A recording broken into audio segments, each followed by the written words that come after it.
ओम अज्ञानतिमिरन्धस्य ज्ञानञ्जनाशलाकया चक्षुरुन्मिलितं येन तस्मै श्रीगुरुवे नमः। श्रीचैतन्यमनोभीष्टं स्थापितं येन भूतले स्वयं रूप कदा मह्यं ददाति स्वपदान्तिकम्। वन्देऽहं श्रीगुरो श्रीयुतापदकमलं श्रीगुरुं वैष्णवांश्च श्रीरूपं साग्रजातां सहगना रघुनाथान्वितां तं सजीवं साद्वैतं सावधूतं परिजनसहितं कृष्ण चैतन्यदेवं श्री राधा कृष्ण पादान् सहगना ललिता श्री विशाखान्वितांश्च नमो विष्णुपादाय कृष्ण पृष्ठाय भूतले श्रीमते भक्ति वेदांत स्वामिनिति नामिने। नमस्ते सारस्वते देवे गौरवाणी प्रचारिणे निर्विशेष शून्यवादी पाश्चात्य देश तारिणे। नमो महावदान्याय कृष्ण प्रेम प्रदायते कृष्णाय कृष्ण चैतन्य नामिने गौरतविषे नमः। हे कृष्ण करुणा सिंधो दीनबंधो जगतपते गोपेश गोपिका कांता राधा कांता नमस्तुते। तप्त कांचन गौरांगी राधे वृंदावनेश्वरी वृषभानुसुते देवी प्रणमामि हरिप्रिय। वाञ्छा कल्पतरुभ्यश्च कृपा सिन्धुभ्य एव च पतितानां पावनेभ्यो वैष्णवेभ्यो नमो नमः। जय श्री कृष्ण चैतन्य प्रभु नित्यानंद श्री अद्वैत गदाधर श्रीवासादि गौर भक्त वृंद। हरे कृष्णा कृष्णा कृष्णा हरे हरे हरे राम राम राम हरे हरे। नमो विष्णुपादाय कृष्ण पृष्ठाय भूतले श्रीमते गोपाल कृष्ण गोस्वामी नामिने। प्रभुपादस्य साहित्यं जय प्रकाश वितीर्य प्रचारं कृत्वा साधु भगवत्पादाय ते नमः। तो आज का श्लोक है, हम श्लोक पाठ करेंगे। न मां दुष्कृति नो मूढ़ा प्रपद्यन्ते नराधमा माया अपृतज्ञाना आसुरं भावमाश्रिता। न मां दुष्कृति नो मूढ़ा प्रपद्यन्ते नराधमा माया अपृतज्ञाना आसुरं भावमाश्रिता। कोई इसका उच्चारण करना चाहे? उदय प्रभु जी। हरे कृष्ण प्रभु जी, दंडवत प्रणाम। सॉरी, मैं प्रियंका माता जी बोल रही हूँ। ओके, प्रियंका। न माम दुष्कृतिनो मूढ़ा प्रपद्यन्ते नराधमः मायया अपहृत ज्ञाना आसुरं भावम आश्रिताः। धन्यवाद प्रियंका माता जी। आज का जो श्लोक है बहुत ही जी शैदना श्याम प्रभु। हरे कृष्ण। नमाम दुष्कृतनो मूढ़ा प्रपद्यन्ते नराधमा माया अपहृत ज्ञाना आसुरं भावमाश्रितः। जी धन्यवाद। आज का जो श्लोक है बहुत ही काफी बड़ा है, इसका पर्पस कम से कम 3 पेज का है, तो धैर्य बनाए रखें। तो इसका ट्रांसलेशन है, जो निपट मूर्ख हैं, जो मनुष्य में अधम है, जिनका ज्ञान माया द्वारा हर लिया गया है तथा जो असुरों की नास्तिक प्रकृति को धारण करने वाले हैं, ऐसे दुष्ट मेरी शरण ग्रहण नहीं करते।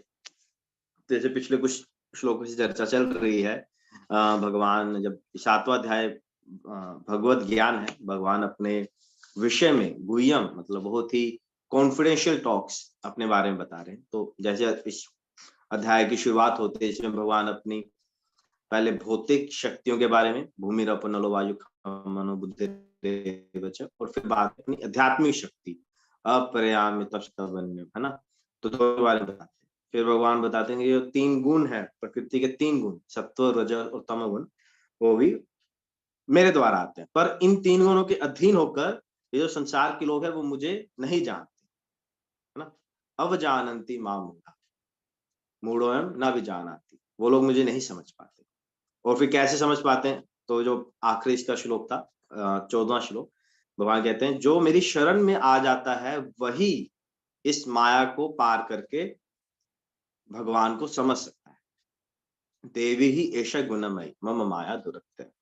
और अब इस आज के श्लोक में बताएंगे कि कौन से 4 प्रकार के लोग हैं जो भगवान की शरण में नहीं आते। वैसे भगवान कह रहे हैं अगर आप मेरी शरण में आ जाओगे तो तुरंत तुम इस माया को पार कर जाओ। देवी ही एष गुणमयी, मतलब इतनी जो स्ट्रॉन्ग, बहुत ही पावरफुल जो भगवान की शक्ति है माया देवी, उसे तुम बहुत इजीली, बहुत ही आसानी से पार कर जाओ। कैसे? मामेव ज प्रपद्यन्ते, अगर तुम मेरी शरण ले लो। फिर पर भगवान वो बता रहे हैं कि पर ये प्रकार के जो लोग हैं ना, ये मेरी शरण में नहीं आएंगे। भगवान देखिए कितना पहले से ही कैटेगराइज कर देते हैं। यहाँ पर हम एक बात कह सकते हैं, बहुत सारे लोग बोलते हैं कि जो मानते हैं कि वेदास जो हैं, वेद जो हैं, जहाँ फिर जो हमारे स्क्रिप्चर्स हैं, वैदिक लिटरेचर्स हैं, ये सब क्या है? ये एक इमेजिनेशन है। आजकल के जो तथाकथित लोग हैं और ऐसे देते हैं कि कैसे प्रूफ करें कि जो वेद हैं, जो शास्त्र हैं, ये जो ग्रंथ हैं, ये ऋषि मुनियों के द्वारा बहुत ही साल पहले भगवान के द्वारा दिए गए। भगवत गीता तो स्वयं भगवान के द्वारा है और बहुत सारे लिटरेचर जो ऋषि मुनियों ने भी दिए। तो वो हम क्यों पढ़ें? वो एक इमेजिनेशन है, ऐसे लोगों ने लिख दिए। भगवान के द्वारा कोई प्रूफ तो है नहीं, क्योंकि भगवान अभी तो बोल नहीं रहे हैं, है ना? जिसको और कॉपी है, तो बहुत से लोग ऐसे बोलते हैं। स्पेशली नॉर्थ इंडिया वगैरह आप जाएंगे, पंजाब वगैरह में, तो यहाँ पर तो बहुत ऐसी मानते हैं, इतना विश्वास नहीं होता है। पर यदि हम देखें, हम पढ़ रहे हैं तो कितना साइंटिफिकली भगवान डिक्लेयर कर दे रहे हैं। ये 4 कैटेगरी के लोग मेरे पास नहीं।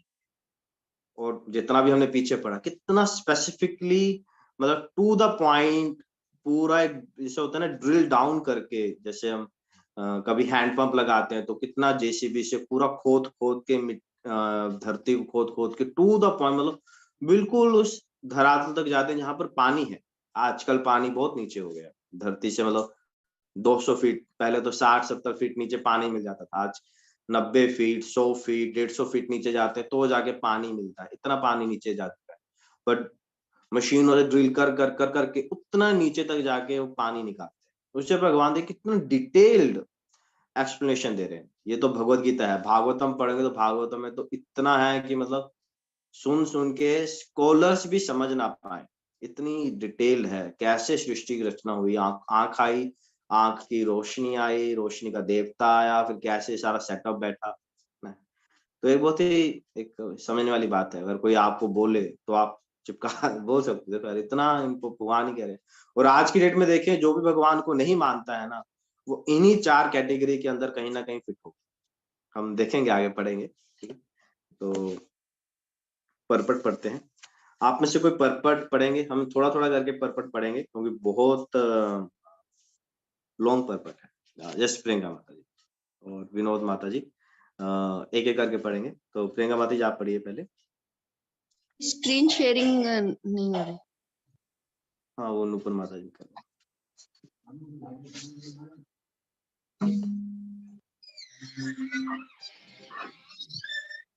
तात्पर्य: भगवत गीता में यह कहा गया है कि श्री भगवान के चरण कमलों की शरण ग्रहण करने से मनुष्य प्रकृति के कठोर नियमों को लांघ सकता है। यहाँ यह प्रश्न उठता है कि विद्वान दार्शनिक, वैज्ञानिक, व्यापारी, शासक तथा जनता के नेता सर्वशक्तिमान भगवान श्री कृष्ण के चरण कमलों की शरण ग्रहण क्यों नहीं करते?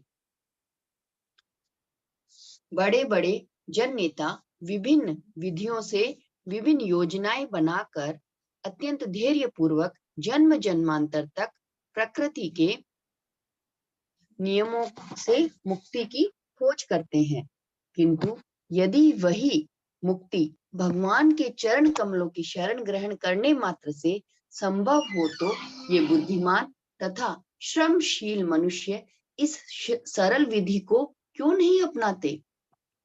गीता इसका उत्तर अत्यंत स्पष्ट शब्दों में देती है। समाज के वास्तविक विद्वान नेता यथा ब्रह्मा, शिव, कपिल,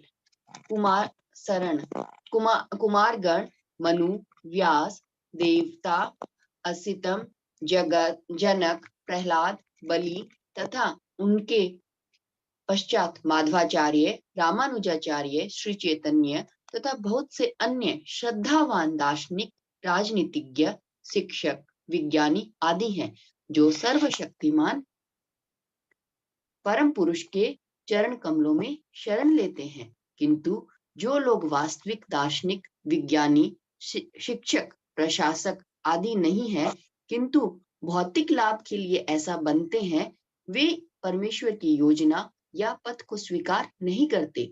उन्हें ईश्वर का कोई ज्ञान नहीं होता।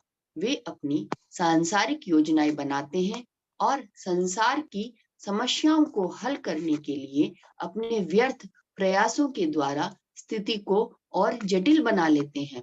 क्योंकि भौतिक शक्ति इतनी बलवती है, इसीलिए वह नास्तिकों की अवैध योजनाओं का प्रतिरोध करती है और योजना आयोगों के ज्ञान को ध्वस्त कर देती है।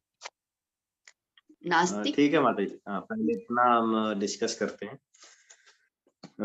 तो शुरुआत में प्रश्न एक पूछा गया है कि प्रश्न तो बहुत सिंपल है, आप सबको क्लियर हो गया होगा कि अगर भगवान कह रहे हैं श्लोक संख्या 14 में कि बस मेरी शरण में आ जाओ और इस माया से मैं तुम्हें पार कर दूंगा, तुम्हारा बेड़ा पार कर दूंगा, बस एक मेरी शरण में आना है ना? तो इतना अगर सरल है तो क्यों भगवान लोग आ नहीं रहे, है ना? इतने बड़े बड़े साइंटिस्ट हैं, स्कॉलर्स हैं, मतलब दार्शनिक, वैज्ञानिक, शिक्षक, बहुत हैं लोग, बट भगवान के शरण में अगर देखा जाए तो वहां का डिपार्टमेंट खाली है, मतलब बहुत कम है, उधर भीड़ नहीं है। ऐसा क्यों, है ना? तो ये बहुत ही विचित्र बात है। और कभी कभी कई लोग ना बोलते भी हैं, अरे तुम लोग तो भक्ति करते हो, तुम लोग, मतलब स्पेशली अगर कोई व्यक्ति मंदिर में ब्रह्मचारी है या बस मंदिर में ही लगे हुए, वो संसार के काम नहीं करते, वो लोग बोलते हैं अरे तुम्हारे पास तो कोई काम नहीं है, तुम मंदिर में बैठे हो और तुम्हें खाना पीना मिल जाता तो इसलिए तुम लोग भजन कर रहे हो। ऐसे लोग बोलते हैं। तो ऐसे एक बार किसी एक हमारे इस्कॉन के एक हैं प्रीचर हैं, तो उन्हें बोला, तो उन्होंने उनको क्या बोला, तुम इधर आओ, तुम भजन करो, मैं तुम्हें पैसे भी दूंगा, तुम्हें खाना भी दूंगा, तुम्हें रहने को भी दूंगा, तुम बस भजन करो। तो भाग गए, भाग गए। तो भजन करना इतना आसान नहीं है कि इतना भगवान कृष्ण के शरण में आए, है ना? प्रतिदिन 3:30-4 बजे उठना, भगवान की आरती अटेंड के लिए मंदिर जाना, फिर जप करना, भागवत पढ़ना, फिर दिन भर के अपने कार्य करना, फिर शाम को फिर से कृष्ण कॉन्शियस रहना, इतना सरल नहीं है भक्ति की विधि। जो बाहर की नजर से बहुत सरल दिखते हैं, अरे तुम लोग क्या करते हो, जप ही करते हो, बट भगवान कृष्ण की शरण में आना, है ना? बहुत सारे गाने हैं, भजन हैं कि कीर्तन मंडलियों में बहुत ही गाए जाते हैं, अरे मेरे श्याम प्यारे, तेरे भक्तों में मुझसे बढ़कर कौन। तो कहने को बहुत कुछ है, मतलब आई मीन भजन बहुत सारे हैं, बहुत सारा दिखावापन है, पर वास्तव में शरण में जाना वो एक बहुत ही बड़ी बात है, जिसे गीता जी प्रश्न उठा रही है, क्यों नहीं जा रहे? और इसका आंसर भी गीता ही कर रही है कि जो वास्तव में है, जो वास्तव में फिलोसोफर है, साइंटिस्ट है, कोई एजुकेशन में है, कोई पॉलिटिशियन है, जो वास्तव में भगवान के फेथफुल है, जो भगवान को श्रद्धापूर्वक श्रद्धा रखते हैं भगवान में और वास्तव में जनहित के लिए कार्य करते हैं, है ना? जो वास्तव में जनहित के लिए राज्य करते हैं, लोगों की भलाई के लिए सोचते हैं, कल्चर के बारे, संस्कृति के बारे में सोचते हैं, वो भगवान की शरण में अवश्य जाए। हम लोग यूथ यूथ को जब हम प्रीच करते हैं तो बहुत ही साइंटिफिक कोर्सेस देते हैं, जिसमें से एक है डिस्कवर योरसेल्फ, पुणे में तो बहुत प्रचलित है। तो उसमें ना हम बताते हैं कई, जो पहला ही सेशन होता है वो होता है, can a scientist believe in God, क्या एक वैज्ञानिक भगवान में विश्वास रख सकता है? क्योंकि आजकल जानते हैं मॉडर्न एजुकेशन तो इस प्रकार से है, जो भगवान को नहीं मानती। तो उसमें हम बहुत सारे ना साइंटिस्ट के कोटेशंस, मतलब बहुत जो बड़े बड़े साइंटिस्ट हैं जिन्होंने, जैसे कैल्विन है जिन्होंने टेम्परेचर की खोज की थी, और ऐसे बहुत सारे हैं, वो भगवान के विषय में क्या बोलते हैं। आइंस्टीन, जो सब साइंटिस्ट के सबसे सुप्रीम साइंटिस्ट आइंस्टीन को बोला जाता है, आइंस्टीन, न्यूटन, वो भगवान के बारे में अपनी क्या व्याख्या रखते हैं। तो ऐसे जो कुछ कुछ है ना, जैसे आइंस्टीन है, आइंस्टीन बहुत ही ओपनली भगवान का जो प्रेजेंस है ना वो एक्सेप्ट करते हैं। आइंस्टीन कहते हैं जो मैंने खोजा है वो सिर्फ एक समुद्र के तट पर मिलने वाले जो छोटे छोटे शेल्स होते हैं ना, छोटे छोटे पत्थर मिलते हैं, अच्छे अच्छे पत्थर जो समुद्र के तट पर मिलते हैं, कहते वो बस उस प्रकार है जो भी मैंने खोज की है। जो इतना, जो बहुत बड़ा समुद्र अभी खोजने के लिए तो बाकी है। तो और जो केल्विन है जिन्होंने टेम्परेचर की खोज की थी, वो कहते हैं कि अगर कोई साइंटिस्ट भगवान में बिलीव नहीं करता है तो वो वैज्ञानिक ही नहीं। तो जो अच्छे वैज्ञानिक होते हैं ना, वो समझ जाते हैं अपनी स्टडीज में कि इतनी बारीकी से जो संरचना इस जगत की हुई है, ये अपने आप हो ही नहीं सकती, अवश्य इसमें भगवान होने ही चाहिए, एटलीस्ट एक ब्रेन तो होना चाहिए। पर जो लोग आज के लोग हैं, या फिर जो लोग सिर्फ ना अपने भौतिक लाभ के लिए गाते, अपने लाभ के लिए, अपनी इंद्र तृप्ति के लिए, अपने मनोरथ के लिए, ऐसे जो आज पॉलिटिशियंस हैं, वैज्ञानिक हैं, शिक्षक हैं, वो भगवान की सत्ता को नहीं मानते, क्योंकि वो अपने लाभ के लिए गाते, है ना। यहाँ पर एक है, योजना आयोग के ज्ञान को ध्वस्त करो। योजना आयोग क्या है? प्लानिंग कमीशन, 5 वर्षीय योजना, 10 वर्षीय योजना, 15 वर्षीय योजना, है ना। हर योजना में हर सरकार आती है, बहुत वादे करती है, हम सतयुग लाएंगे, हम राम राज्य खड़ा करेंगे, हम ये करेंगे वो करेंगे। फिर इलेक्शन आते हैं, फिर वही बातें, हम देखते हैं कार्य में कुछ होता तो है नहीं, कुछ चेंज नहीं होता है, सिर्फ वादे होते हैं, क्योंकि वो अपने मनोरथ के लिए कार्य करते हैं, वो भगवान के लिए कार्य नहीं करते। तो ऐसे लोग ना भगवान की सत्ता को एक्सेप्ट करते हैं, एक्सेप्ट करते हुए तो उसे समझते नहीं है। तो ये किस प्रकार से है, जैसे एक अंधा व्यक्ति दूसरे अंधे व्यक्ति को रास्ता दिखा रहे, तो दोनों ही गड्ढे में गिरेंगे। तो इस प्रकार जब तक इंद्र तृप्ति का भाव हमारे अंदर रहेगा अपने मनोरथ के लिए, तब तक भगवान को समझना नहीं हो पाएगा। और ऐसे जो लोग हैं, कई प्रकार लोग ना बहुत सारे सॉल्यूशन ले रहे हैं, भगवान को तो नहीं मानते हैं, पर बहुत सारे ऐसे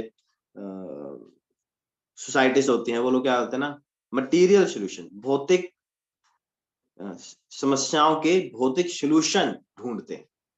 जैसे गर्मी लग रही है तो एसी का, है ना, एयर कंडीशन का आविष्कार हुआ। सर्दी लग रही है तो हीटर्स। दूर जाना है तो पहले लोग चल के जाते थे, बैलगाड़ी होती थी, फिर कार्स आ गई, है ना, ट्रेन्स आ गई, फ्लाइट्स आ गई। एक तरीके से तो समस्या हल कर ली, है ना। पहले दूर जाना होता था, बैलगाड़ी में बहुत समय लगता था। अब क्या हो गया, अब कार आ गई, अब तुरंत पहुंच जाते। फ्लाइट है, तुरंत आप 2 घंटे में भारत के किसी भी एक कोने से दूसरे कोने में जा सकते हैं, विदेशों में भी जा सकते हैं, समुद्र पार कर सकते हैं, है ना। पर समस्या क्या हो गई, ट्रैफिक बढ़ गया, पोल्यूशन बढ़ गया, पोल्यूशन से एटमॉस्फेयर खराब हो रहा है। दिल्ली के लोग जानते हैं कैसे सांस ले रहे हैं उस वायु में, है ना। फिर ओड इवन रूल आते हैं, अच्छा पोल्यूशन की समस्या, फिर क्या करें, फिर ओड इवन रूल लाओ, या ये लाओ वो लाओ, है ना। वो जो गाड़ियां होती है 15 साल में खराब हो जाती हैं, फिर वो भंगार में बेचो, फिर नई गाड़ी लो, फिर टैक्स दो।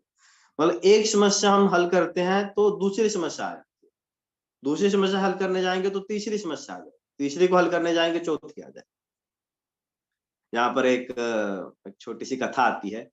एक बार एक व्यक्ति जंगल में जा रहा था। तो जंगल में जाते हैं, बहुत सारा सामान होता है, या अभी बंदा थक गया, वो चलते चलते चलते थक जा रहा था। तो वो सोचता है कि अगर मेरे पास एक घोड़ी होती तो मेरा कितना आसान हो जाता चलना, मेरे को बहुत आसान हो जाता। तो वो भक्त होता है तो बोलता है, हे राम, आप मुझे कृपया मुझे एक घोड़ी दिला दीजिए। तो भगवान उसकी इच्छा पूरी कर देते हैं। उसके पास क्या आती, घोड़ी आ जाती है। वो बड़ा खुश हो जाता है, अरे मेरे पास घोड़ी आ गई, अब तो मेरा चलना बहुत आसान हो जाएगा। तो बड़ा वो भगवान thank you thank you thank you. तो घोड़ी होती है, वो घोड़ी पे बैठता है, थोड़ी देर चलता है, इतने में क्या करती है, घोड़ी एक बच्चे को जन्म दे देती है। वो बच्चे को जन्म देती है तो घोड़ी तो बच्चे के ऊपर ही बैठ जाती है, घोड़ी आगे जाए ही ना, वो वहीं बैठ जाती है। उस घोड़ी का सारा ध्यान अपने बच्चे पे। फिर वो क्या, उसको क्या करना पड़ता है, घोड़ी को अगर चलाना है तो वो बच्चे को आगे लेके जाता है। तो बच्चा आगे चलता है तो घोड़ी उसके पीछे पीछे चलती है। तो अब वो तो बच्चा है, बच्चा कैसे चलेगा, तो वो क्या करता है, बच्चे को अपनी पीठ पे उठाता है और वो आगे आगे चलता है। तो फिर उसके पीछे पीछे घोड़ी चलती है। तो पहले तो वो अकेले जा रहा था और थक रहा था, तो अपनी समस्या के समाधान के लिए उसने एक चीज मंगाई, और अब वो अपना सामान भी उठा रहा है और घोड़ी भी उठा रहा है। तो संसार के लोग ऐसे ही हैं, मतलब संसार के जो हम भौतिक सॉल्यूशंस हम निकालते हैं वो ऐसे ही होते हैं। एक समस्या सॉल्व करने जाते हो, दूसरी समस्या आ जाती है। चलिए आगे बढ़ते हैं।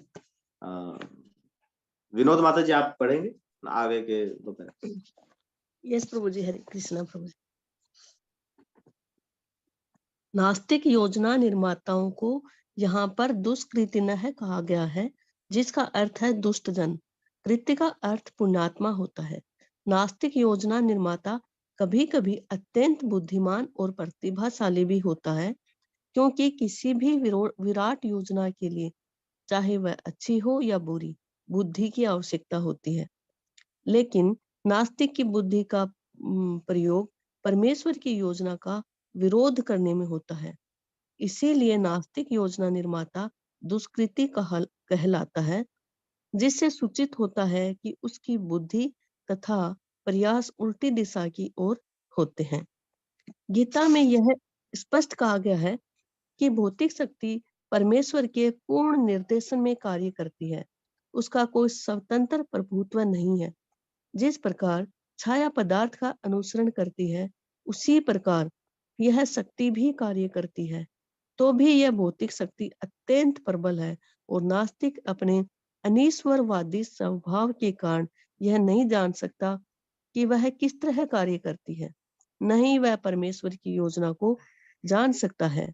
मोह तथा रजो एवं तमो गुणों में रहकर उसकी सारी योजनाएं उसी प्रकार ध्वस्त हो जाती हैं, जिस प्रकार भौतिक दृष्टि से विद्वान, वैज्ञानिक, दार्शनिक, शासक तथा शिक्षक होते हुए भी हिरण्यकशिपु तथा रावण की सारी योजनाएं ध्वस्त हो गई थी।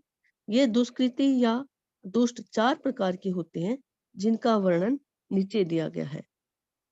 नंबर 1, ठीक है, मत ही ठीक है, यहाँ पर हम पहले ये दो डिस्कस करते हैं। तो दुष्कृति शब्द का अर्थ प्रभुपाद जी समझा रहे हैं। कृति मीन्स का अर्थ होता है कि जो बहुत बड़ा कार्य कर, कृति, दुष्कृति। कृति भी कह सकते हैं ना, कृति, यस। पुण्य आत्मा, बहुत बड़ा कार्य करना, बड़े हॉस्पिटल्स खोलना, स्कूल्स खोलना, है ना, वैसे बड़े बड़े कार्य करते हैं। तो दो शब्द होते हैं, सुकृति और दुष्कृति। सुकृति आप समझ सकते हैं, सुकृति कल आएगा अगले कल के श्लोक में, जो जब भगवान बताएंगे 4 प्रकार के लोग मेरी शरण में आते हैं, तो वो हो गए सुकृति लोग। और आज हम डिस्कस कर रहे हैं दुष्कृति, जो नहीं आते। तो इसको इस प्रकार भी समझ सकते हैं, अपनी बुद्धि का प्रयोग करना बहुत अच्छे कार्य करने में, जब वो कार्य भगवान की ओर अलाइन होते हैं तो वो हो गया सुकृति, और जब वो भगवान के विमुख होते हैं तो वो हो गया दुष्कृति।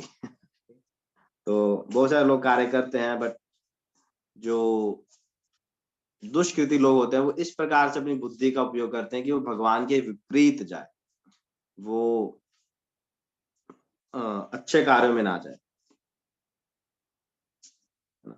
उनमें बुद्धि होती है, पर वो बुद्धि का प्रयोग भगवान के विपरीत दिशा। जिस प्रकार यहाँ पर बहुत ही अच्छे उदाहरण देंगे हिरण्यकशिपु और रावण, वो भौतिक दृष्टि से क्या नहीं था उनके पास। हिरण्यकशिपु तो इतना था कि वो प्रकृति के नियम ही चेंज कर दिए, है ना। कोई भी फ्रूट कोई भी सीजन में आ रहा है, पुण्य आत्माएं नरक जा रही हैं और जो पापी आत्मा है वो स्वर्ग दिला दे, पूरा प्रकृति ही चेंज कर दिया हिरण्यकशिपु ने। और इतना इतना उसने प्रकोप मचा दिया था पूरे संसार में, सिर्फ पृथ्वी पर नहीं, पूरे संसार में, पूरा जो त्रिभुवन है, 14 प्लैनेटरी सिस्टम, सब जगह हिरण्यकशिपु ने हाहाकार मचा दिया, है ना। चारों वेदों का ज्ञाता था वो, हर प्रकार की जो मिस्टिक सिद्धियां होती हैं, क्या बोलते हैं उनको, योग सिद्धियां, हर प्रकार की योग सिद्धि थी, हर प्रकार का बल था, हर प्रकार का साम्राज्य था, सब था। पर फिर भी क्या हुआ, है ना, भगवान के समक्ष भी था, भगवान स्वयं के सामने आ गए, तब भी वो भगवान को नहीं समझ सके। इसी प्रकार रावण, तो इसी प्रकार, क्योंकि जब उन्हें बुद्धि भी बहुत थी, पर बुद्धि जब भगवान के विपरीत दिशा में है तो भगवान सामने होते हुए भी हम भगवान को समझ नहीं पाएंगे, पहचान नहीं पाएंगे। जैसे दुर्योधन था, है ना, महाभारत में कृष्ण स्वयं शांति दूत बनकर उनके सामने आए, है ना, और दुर्योधन फिर भी उन्हें पहचान नहीं पाया, वो तो सामने सामने थे, और भगवान ने अपना विराट रूप भी दिखाया, तब भी वो लोग क्या सोचते थे कि ये एक मायावी प्राणी, मायावी पुरुष है, वो भगवान ऐसे भी नहीं वो एक्सेप्ट कर। और लोग कहते हैं can you show me God, क्या तुम मुझे भगवान दिखा सकते हो। अरे पहली बात तो हमारी योग्यता है क्या है कि हम ऐसा भगवान को ऑर्डर करें कि तुम मेरे सामने, और अगर सामने आ भी गए बिना श्रद्धा के हम भगवान को पहचानेंगे ही। अगर भगवान सामने आ भी गए ना तो हम पहचान नहीं पाएंगे। अगर किसी ने बोल भी दिया अरे ये भगवान है जो तुम्हारे सामने खड़े, फिर भी हम विश्वास, क्योंकि श्रद्धा नहीं है। इसलिए वैष्णवगण कहते हैं दर्शन आंखों से नहीं होते, दर्शन कानों से होते, सुनने मात्र से दर्शन। और ये सब क्यों है, क्योंकि माया शक्ति ने जीव को पूरा ढक रखा है। माया जो है ना वो बहुत ही ऐसे कार्य करती है, जैसे यहाँ पर बता रहे हैं छाया के जैसे, हमारी शैडो होती है, छाया होती है ना, वो कैसे कार्य करती है, जैसे हम हाथ उठा जैसे हम हिलते हैं, जो भी हम मूव करते हैं, बिल्कुल वैसे ही छाया भी मूव करती है। और जो छाया है ना अपने हमारे से पृथक है, छाया में हम नहीं है, हम में छाया नहीं, छाया और हम दो अलग हैं, पर छाया बिल्कुल वैसे कार्य करते हैं जैसे हम करते हैं। उसी प्रकार माया भगवान के अकॉर्डिंग कार्य करती है, भगवान जैसा आदेश देते हैं वैसे कार्य करती है, माया में भगवान नहीं। तो ये जो माया है, ये सब प्रकार के नास्तिक जो 4 प्रकार के लोग हैं, जो भी हम जिनका वर्णन अभी शुरू होने वाला है, उनको अपनी ग्रिप में, मतलब उसे पूरा टाइट बांध के रखती है रस्सी से, तो वो लोग कभी भी भगवान को समझ नहीं पाए। और 3 प्रकार के गुण जो हम पहले पढ़ ही चुके हैं, रजोगुण, सत्वगुण और तमोगुण, उनके अधीन होते ही हैं सब जीव। मतलब माया के ये हथियार हैं जिसके द्वारा वो जीवों को अपने नियंत्रण में, तो फिर जीव चाहे कितनी ही योजनाएं क्यों ना बनाता है ना, माया की एक शक्ति से सब विफल हो जाता है।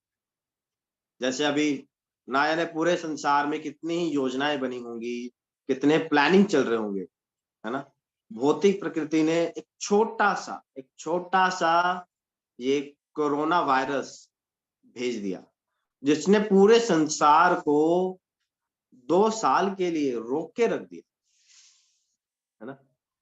वैज्ञानिकों का माने तो ये कोरोना वायरस का जो वेट है मिलीग्राम में भी नहीं, एक कुछ मिलीग्राम में भी नहीं, इतना छोटा है, पर इसने पूरे संसार को रोक दिया, है ना।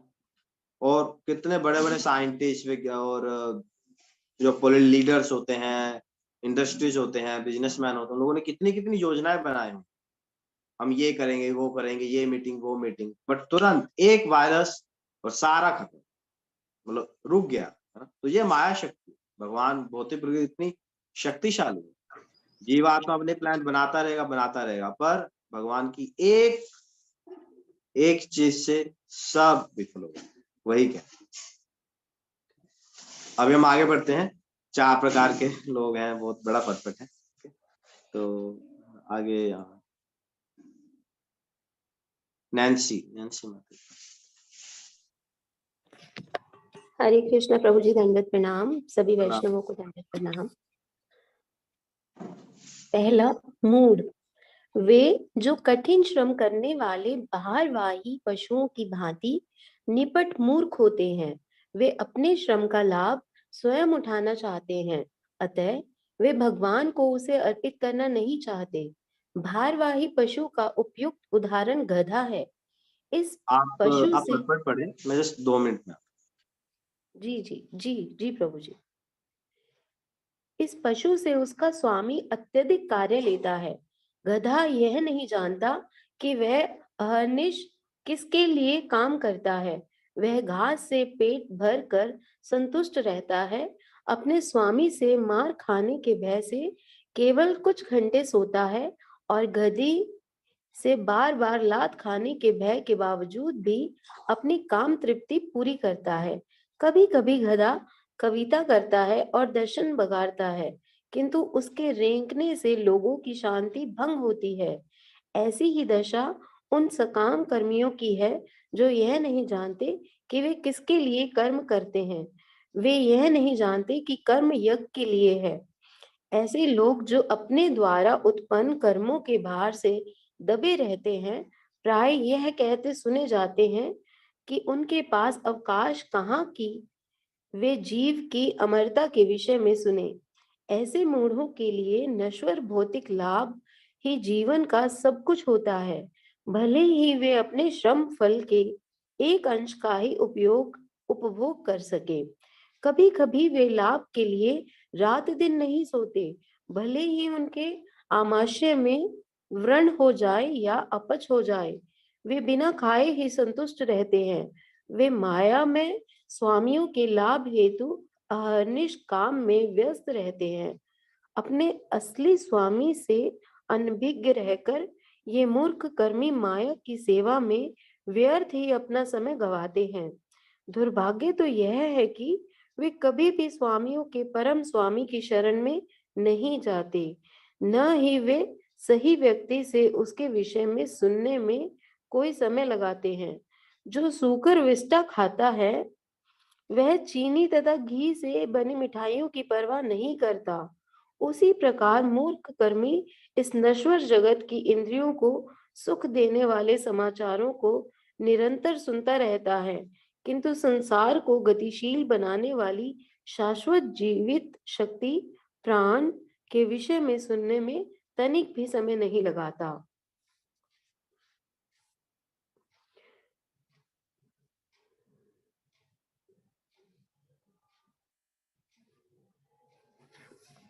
हरे कृष्ण।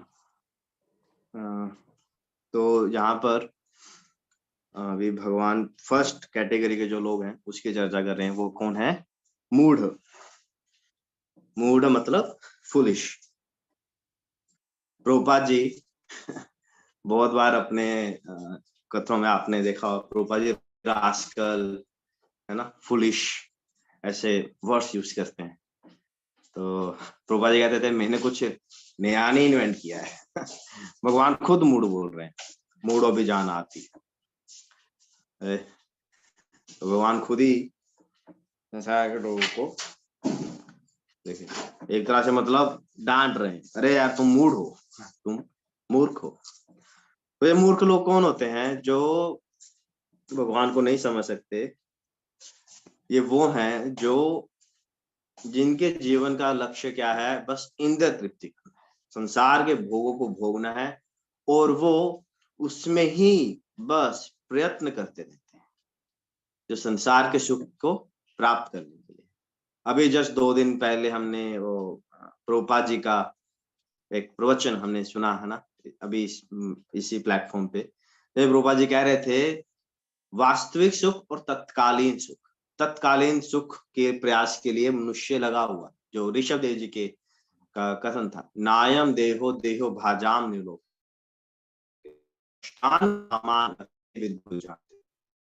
वो दिव्यम पुत्र का ये जो पशु है, एक एक कुत्ता है या फिर एक सुअर है, वो भी अपने इस भौतिक देह के लिए कार्य, तो मनुष्य देह पाकर भी अगर हम इसी के लिए कार्य करते रहेंगे तो फिर हम क्या हैं? हम पशु समान ही हैं।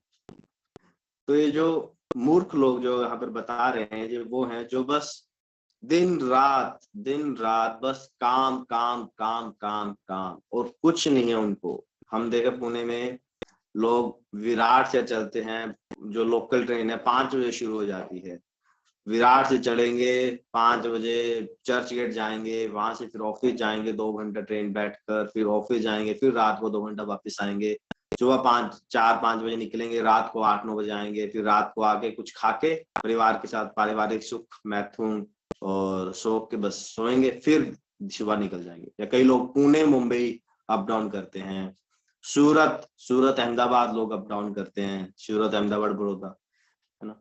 और कई विदेशों में तो और भी है कि पति कहीं जॉब कर रहा है, पत्नी कहीं जॉब कर रही है, बच्चे कहीं और हॉस्टल में डाले हुए हैं, और साल में एक बार या फिर महीने में एक बार तीनों एक लोकेशन पे आते हैं वहां पर मिलने के लिए। इतना अधिक परिश्रम व्यक्ति ने बना लिया है। तो हमारे वेशादी कहते हैं 8 घंटा आप अपना कार्य करें, अच्छे से करें, उतना आपके लिए सफिशिएंट है। जो भी सुख या दुख आपके लिए बना है वो आपको मिल जाएगा। हम सोचते हैं मैं इतना कार्य कर रहा हूं और फिर उससे मुझे धन प्राप्ति होगी, है ना। आज मैं हार्डवर्क कर रहा हूं तो मुझे मिल रहा है। अगर मैं 8 घंटे करके 4 कमा रहा हूँ, 10 घंटे करूंगा तो 12,000। और कंपनी से करती भी है, देखा आपने, 24 आवर्स रनिंग चलता है काम। जैसे प्रभुपाद कहते हैं उग्र कर्म, इंडस्ट्री चलते हैं, 24 आवर्स प्रोडक्शन चल रहा है, प्लांट चल रहे हैं। और जो आईटी सॉफ्टवेयर कंपनीज होती हैं उसमें भी नाइट शिफ्ट होती है, लोग करना नहीं चाहते, बड़ी कंपनी बोलती है तुम नाइट शिफ्ट करो तो हम तुम्हें क्या देंगे, अलाउंस देंगे, 400 रुपए प्रतिदिन अधिक दें। तो वो करने को, मूर्ख व्यक्ति करने को भी रेडी हो जाता है ना। हम तुम्हें खाने को दे देंगे, 400 रुपए प्रतिदिन का दे देंगे, तुम ना रात को भी आओ, तो करने को भी रेडी हो जाए। सोचता नहीं है कि अरे मेरे जीवन का क्या, चले तो एक प्रकार की प्रॉब्लम है। ऐसा देखा भी गया आप मेडिकल पर व्यक्ति कैसे हो गया आज आप किसी को अपनी जो कहीं भी जाने को रेडी हो गया, कर लेगा। तो ऐसे व्यक्ति जिनका लक्ष्य इतना है कि धन कमाओ और जिंदगी के लिए एंजॉय करो और कुछ नहीं देना, भगवान को कुछ नहीं देना है, कोई किसी तरह का दान यज्ञ नहीं करना है। कर्म किसके लिए? कर्म बस मेरे लिए। कर्म किसके होना चाहिए? कर्म यज्ञ के लिए होना चाहिए। जब तक हम कर्म यज्ञ नहीं करेंगे तब तक हम बस दुखों का ही भोग करेंगे। यहाँ पर उपमा दी गई है गधे की। गधा क्या सोचता है, जब तक मैं मेहनत नहीं करूंगा तब तक मुझे खाने को नहीं मिलता। खाना क्या होता है? एक थोड़ी सी घास कहीं भी खा सकता है, सब जगह घास ही घास।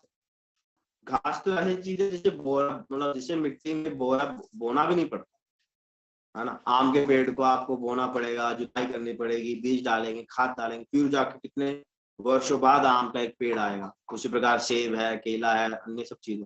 घास तो कहीं भी उग जाती है, बिना चाहे भी उग जाती है, वो से कहीं भी मिल जाएगी घास। और वो सोचता है जब तक मैं हार्ड वर्क नहीं करूंगा ना तब तक मुझे ये चीज नहीं मिलेगी। और वो रात को सोते टाइम उसे डर लगता है, अरे कहीं मालिक मुझे लात मार दे। मैथुन क्रिया करता है तब भी वो गधी की लात खाता है, और इतना सब होने के बाद भी वही पड़ा रहता है। आजकल तो ऐसे, अभी तो धोबी भी मोटर बाइक यूज करने लगे हैं। पहले धोबी गधे पे ऊपर सामान डाल के जाते थे, और कभी गधा नहीं चलता तो क्या करते थे ना, एक छड़ी लेकर आगे गाजर उसके सामने रख देते, तो वो लगता है मैं एक कदम चलूंगा तो मुझे वो गाजर मिल जाएगी, एक कदम और चलूंगा गाजर मिल जाएगी। उसी प्रकार हम, और वो गाजर कभी नहीं मिलने वाली उसे, क्योंकि जितना वो एक आध स्टेप आगे जाएगा गाजर भी एक स्टेप आगे जाएगी। और हम लोग भी कैसे लगे हुए हैं, हम भी ऐसे लगे हुए हैं, अरे अभी मुझे 5 लाख मिल रहा है, मैं थोड़ा और काम करूं, अगले साल मेरा अप्रेजल हो जाएगा तो मेरा 10% पैकेज और बढ़ जाएगा, या मैं जॉब चेंज कर लूं, मेरा फिर मुझे इंक्रीमेंट हो जाएगा। 5 का 10 हो जाएगा, 10 का 15 करना है, 15 का 20 करना है, 20 का 40 करना है, 40 का 60 करना है, और ऐसे करते करते करते हम कहाँ आगे बढ़ रहे हैं? कब्र में ही आगे बढ़ रहे हैं। एक दिन फिर कब्र में ही गिरेंगे। और देखिए इतना धन कमा के है क्या? सारा धन बैंक में पड़ा रहता है, हम मर जाते है ना। मतलब व्यक्ति ने 40 लाख, लेट से किसी व्यक्ति ने 40 लाख कमाए और भोग सिर्फ 10 लाख का ही किया और वो मर गया, बाकी 30 लाख तो बैंक में पड़ा रहा। मतलब 30 लाख तो उसने व्यर्थ में ही कमाया। कहने को कह सकते हैं कि चलो उसने अपने परिवार को मिलेगा उसको, और उसने अपने लिए तो नहीं किया। और हमारे वेद शास्त्र कहते हैं सबसे पहली जिम्मेदारी तो हमारे अपने लिए है। हमारी अपने लिए सबसे प्रथम जिम्मेदारी तो हमारी स्वयं के लिए है कि हम स्वयं के लिए क्या करें। पर हम इतने मूर्ख हैं कि हम स्वयं से अभिप्राय लेते हैं इस शरीर का, पर स्वयं का तात्पर्य होना चाहिए आत्मा। हम आत्मा के लिए कुछ नहीं कर रहे, मतलब स्वयं के लिए कुछ नहीं कर रहे, जो कर रहे हैं इस देह के लिए कर रहे हैं। जो देह नश्वर है और एक दिन छोड़ने वाला है। जो उसी प्रकार से है, अगर कोई व्यक्ति एक वैश्या से आसक्त हो जाए और वैश्य के लिए हर प्रकार की चीज करे, है ना, और अंत में क्या होगा? क्या वैश्य उसके साथ रहने वाली है? एक दिन उसे छोड़कर जाएगी जाए, फिर वो व्यक्ति क्या होगा? अंत में दुखी हो जाए, अरे मेरे को छोड़ में चली गई, ये वो। तो वही प्रकार ये शरीर तो छोड़कर ही जाएगा। तो इसलिए प्रभुपाद जी कहते हैं जब तक ये शरीर है, इस शरीर का उपयोग करो भगवान की सेवा के। जिस प्रकार अगर कोई कंपनी हमें कोई कार दे या कोई उपकरण दे कंपनी के हित के लिए यूज करने के लिए, है ना, और अगर हम उस कार को अपने पर्सनल यूज के लिए करेंगे तो कभी ना कभी तो फंस जाएंगे। उसी प्रकार भगवान ने ये शरीर दिया ताकि हम इससे भगवान की सेवा करें, भगवान का ध्यान करें और इस जन्म मरण के चक्र से निकले बाहर। पर हम क्या करते हैं? हम इस शरीर को यूज करते हैं अपने भोग के लिए, जिस प्रकार यहाँ पर उपमा दी गई। और यहाँ पर एक और बहुत ही ना अच्छा एक रूपा जी लिखते हैं 2nd पैराग्राफ में, ऐसे लोग अपने द्वारा उत्पन्न कर्मों के बार में दबे रहे। अपने द्वारा मतलब सेल्फ क्रिएटेड। गधा क्या करता है ना, गधा खुद से, अरे ये मेरी ड्यूटी है, मालिक ने मुझे दिया, ये मेरी ड्यूटी। गधा सोचता है हम लोग, अरे ये this is my duty, it is my duty परिवार के प्रति, मेरे देश के प्रति, यूनिटी के प्रति। तो वो खुद से बर्डन क्रिएट कर। और अधिक अधिक जो डिग्रियां हम प्राप्त करते हैं, बैचलर, ग्रेजुएट, फिर मास्टर्स, पीएचडी के बाद ये स्पेशलाइजेशन, तो क्या है वो डूबते हुए आदमी के ऊपर ताज की जैसा। तो हम खुद से क्रिएट कर रहे हैं, बहुत सारे खुद से क्रिएट कर रहे हैं और उसके बाहर तले हम तब चलते हैं। इसका अनुवाद सब लोगों ने किया होगा। जब हम लोग बुक डिस्ट्रीब्यूशन, पुस्तक वितरण के लिए बाहर जाते हैं, अनेकों लोग ऐसे जो बोलते हैं हमारे पास पढ़ने का समय ही नहीं। अनेकों लोग ऐसे, है ना। क्यों समय नहीं है? क्योंकि वो इंद्रिय तृप्ति में लगे हुए हैं। वही प्रभुपाद जी कहे ऐसे मूर्ख व्यक्ति के पास समय ही नहीं है कि भगवान के बारे में कुछ सुने समझे, और ना ही वो समझना। मूर्ख व्यक्ति से 2 प्रकार के अभिप्राय हैं। ऐसे लोग जो बस इंद्रिय तृप्ति के साधन जुटाने में ही व्यस्त है। दूसरा वो लोग जो इस मनुष्य, हमारे देह की, मनुष्य देह की जो महत्व है उसे समझना नहीं चाहते हैं और बस अपने भौतिक जो आवश्यकताएं हैं, भौतिक जो जिम्मेदारियां हैं उसकी लगे। तो प्रभुपा जी कहते हैं हमें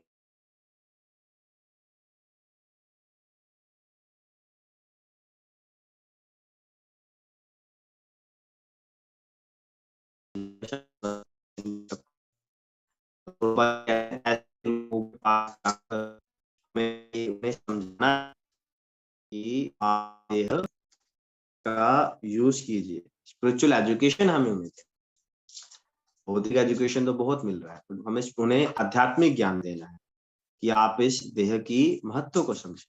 सिर्फ गधों की तरह काम में मत लगे रहे, क्योंकि ये कितना काम कर, एक न एक दिन तो संसार से हमें छोड़ना ही। और एक और आता है, एक बार क्या होता है, एक इंटेलिजेंट डोंकी, एक समझदार गधा एक मूर्ख गधे के पास जाता है और उसे बोलता है, हे फुलिश डोंकी, हे मूर्ख गधे, तुम इतना क्यों काम कर रहे हो, तुम मेरे साथ चलो, मैं तुम्हें घास दिलाऊं, कहीं भी हमें घास मिलेगी, कहीं भी हम सो जाएंगे, आराम से रहेंगे, क्यों तुम इतना कष्ट सहन कर रहे हो अपने इस माल के अंदर, है ना। एक समझदार गधा दूसरे मूर्ख गधे को, तो मूर्ख गधा क्या बोलता है कि नहीं नहीं, मैंने यहाँ पर बहुत अच्छे प्रोस्पेक्ट्स हैं, क्या है, बहुत अच्छे प्रोस्पेक्ट्स हैं। अच्छे प्रोस्पेक्ट्स, कौन से अच्छे प्रोस्पेक्ट्स, इसके अंदर काम करके तुम्हें क्या लाभ मिलने वाला। तो मूर्ख गधा बोलता है, मैंने ना कल अपने मालिक की बातें सुनी, मेरा मालिक अपनी बेटी को ना डांट रहा था, क्या डांट रहा था, तो बोलता मैं वो उसको ना बोल रहा था, अगर तुम अच्छे से पढ़ाई नहीं करोगी ना तो मैं तुम्हारी शादी इस गधे से करा दूंगा। तो मैं उसी दिन का इंतजार कर रहा हूँ, कब वो मेरी शादी उससे कराएगा। तो लोग बोलते हैं मेरे जॉब में बहुत अच्छे अच्छे प्रोस्पेक्ट्स हैं, तो वो तो वो इसी प्रकार से हैं, जो होने वाली है मालिक की बेटी से, तो नहीं होगा ना। इसी प्रकार जो हम भी संसार में कहीं ना कहीं, हम सब लोग, ऐसा नहीं सिर्फ आप लोग, हम सब लोग कहीं ना कहीं अटक जाते हैं। हमें प्रॉमिस करता है, अरे ये कर लो, वो कुछ अच्छा मिलेगा, वो कर लो। संसार में माया जो है हमें की तरफ घुमाती है। ठीक है, अभी पढ़ना चाहेंगे।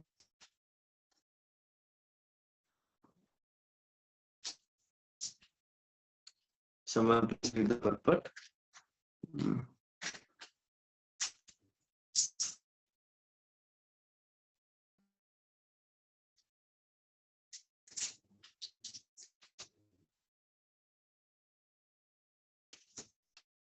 कृष्णा, मेरी आवाज आ रही है ना? सुन भी रहे?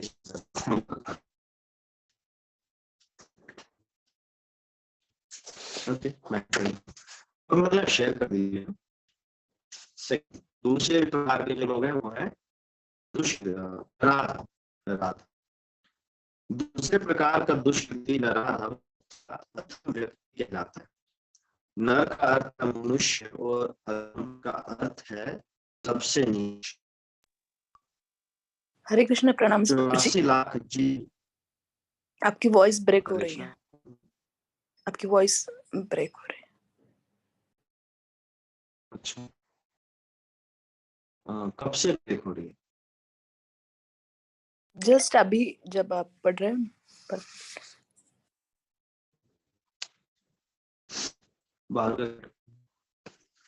दूसरे प्रकार का दुष्कृति नराधम अर्थात अधम व्यक्ति कहलाता है।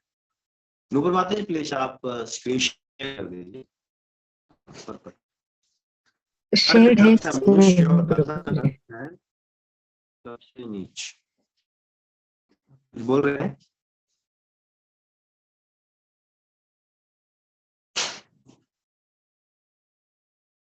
चौरासी लाख जीव योनियों में से 4 लाख मानव योनियां हैं।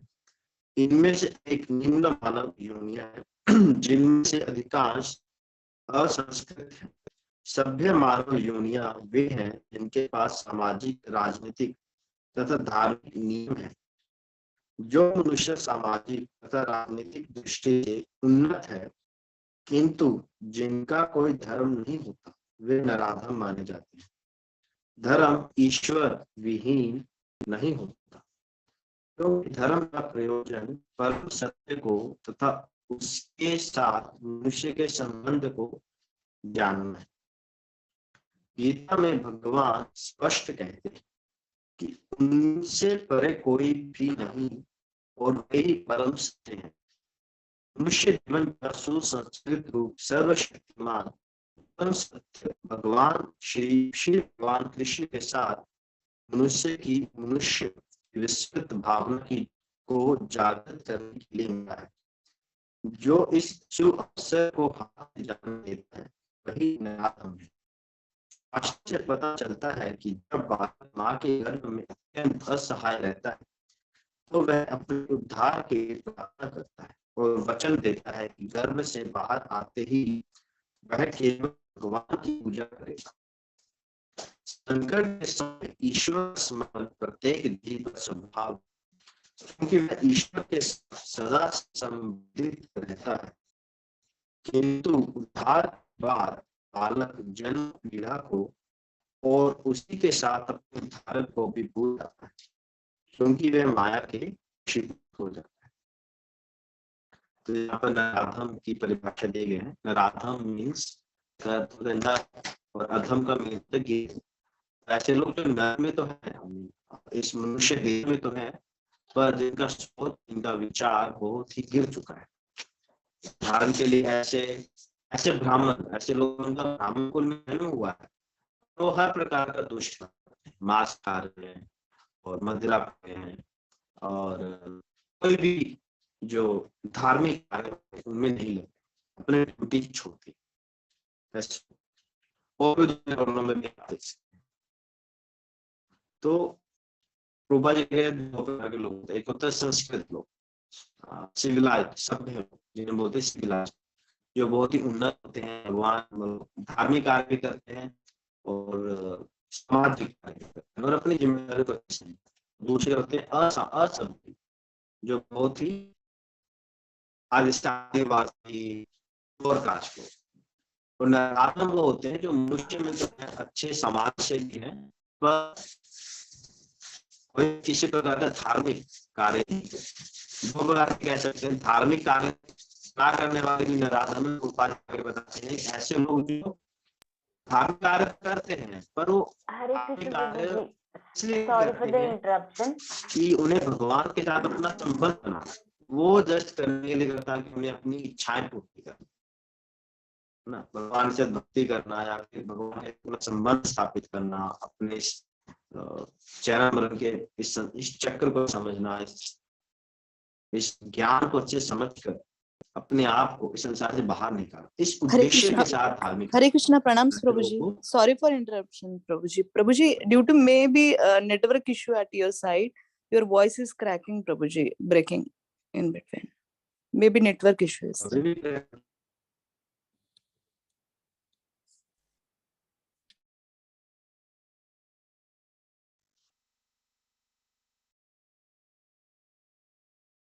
ओके, मैं वीडियो स्विच ऑफ करके देखता हूँ। अभी ठीक आ रही है? जी जी प्रभु जी, अभी ठीक आ रही है जी। ओके। तो कब से हो रहा है? आई मीन कब से मैं रिपीट कर सकता हूँ? प्रभु जी एक्सप्लेनेशन कीजिए, क्योंकि जब रीडिंग कर रहे थे तभी भी हो रहा था, लेकिन स्क्रीन शेयर थी तो हमने वो पढ़ लिया था, तो एक्सप्लेनेशन से। ओके, तो नराधम, हम बात कर रहे थे नराधम व्यक्तियों की, कि नराधम कौन होते हैं? जो नर में तो है, मनुष्य देह में तो है, पर वो अधम होते हैं, जिनकी मानसिकता बहुत नीचे गिर गई। उदाहरण के लिए ऐसे ब्राह्मण जो, एक सेकंड, मुझे चैट भी नहीं आ रहा। ओके, तो ऐसे ब्राह्मण लोग जो ब्राह्मण कुल में तो जन्म लिए हैं, पर किसी भी प्रकार का धार्मिक कार्य नहीं कर रहे। कई लोग होते हैं सिविलाइज, होते हैं सभ्य लोग जो हर प्रकार सामाजिक कार्य करते हैं, धार्मिक कार्य भी कर रहे हैं, और एक होते हैं असभ्य लोग जो जैसे आदिवासी हो गए या फिर असभ्य लोग हैं, जो कोई जिनका समाज और धार्मिक दोनों से कुछ ज्यादा वो कार्य नहीं करते हैं। और नराधम लोग अच्छे समाज से हैं पर वो धार्मिक कार्य में नहीं कर पाते। तो दो प्रकार से हैं, एक जो धार्मिक कार्य नहीं करते हैं पर ब्राह्मण कुल से हैं, और दूसरे वो लोग जो धार्मिक कार्य तो करते हैं पर इस उद्देश्य से नहीं करते हैं कि हमें भगवान के साथ अपना संबंध पुनः स्थापित करना, इस जन्म मरण के चक्र से बाहर निकलना। वो बस धार्मिक कार्य करते हैं ताकि वो इस संसार में अच्छे से रह पाए या फिर अच्छे से अपना धन वो सब अच्छे से प्राप्त कर पाए, ये सब के लिए। तो ऐसे लोगों को नराधम कहते हैं। जिस प्रकार बालक जब अपने माता के गर्भ में होता है तो वो भगवान से प्रार्थना करते हैं, उनकी बहुत यातनाएं होती हैं माँ के गर्भ में जब वो बालक होता है, तो वो भगवान से प्रार्थना करता है, भगवान मुझे इस जहां से बाहर निकाल दो, मुझे बचा लो, मैं आपका भजन करूं। पर जैसे ही वो बाहर आता है वो माया में गिर जाता है और सारे सगे संबंधी मित्र परिजन उसके ऊपर लग जाते हैं और कोई उसे ज्ञान नहीं देता कि हमें भगवान का भजन, और वो भी इस भगवान के भजन में लग जा मतलब संसार में गिर जाता है। तो गुरुबाज यहाँ कह रहे हैं, देखिए अगले पैराग्राफ में, यह तो बालकों के अभिभावकों का कर्तव्य है कि उनमें सुप्त दिव्य भावामृत को जागृत करें। वर्णाश्रम पद्धति में मनुस्मृति के अनुसार ईशा भावनामृत को जागृत करने के उद्देश्य से 10 शुद्धि संस्कारों का विधान, जो धर्म पथ का प्रदर्शन करते हैं। किंतु अब विश्व के किसी भाग में किसी भी विधि का दृढ़ता पूर्वक पालन नहीं होता और फलस्वरूप 99.99% जनसंख्या नराधम। तो अधिकतर संख्या जो है वो नराधम ही है, क्योंकि वो किसी प्रकार के विधि विधानों का पालन नहीं कर रहे हैं, और कर भी रहे हैं तो भगवान से संबंध स्थापित करने के लिए नहीं कर रहे। जिसके ज्वलन उदाहरण है जगाई और मदाई, श्री चैतन्य चरितामृत में। तो जगाई और मदाई बहुत ही उच्च कोटि के ब्राह्मण परिवार में उनका जन्म हुआ, पर वो हर प्रकार का नीच कार्य करते थे। बलात्कार करना, चोरी करना, डाका डालना, लोगों को तंग करना, लड़ाई झगड़ा, हर प्रकार का नीच कार्य कर रहे थे। मदिरा मांस का सेवन थे वो ब्राह्मण कुल के। तो ऐसे लोग का उद्धार कब होता है? जब उनका भेंट किसी वैष्णव से। तो उन लोगों का उद्धार किसने किया? नित्यानंद प्रभु ने किया। नित्यानंद प्रभु ने गए, उन्हें अपना संग दिया, और खैर वो एक अलग कथा है, उस कथा में तो हम नहीं जाएंगे, पर नित्यानंद प्रभु ने उन्हें वैष्णव बनाया। उसी प्रकार यदि ऐसे व्यक्ति भगवान के भक्तों के संपर्क में आए तो उनके संग के द्वारा, उनके संग के प्रभाव से वो भगवान के भक्त बन सकते हैं, या फिर उनका कुछ तो मतलब कुछ तो उनका उद्धार होगा अगर वो भगवान के संपर्क में आए, भगवान के भक्तों के संपर्क में आए और भगवान के संदेश को सुने। अगर वो ऐसा करेंगे तो ही वो थोड़ा सा उनके लिए कुछ उम्मीद है।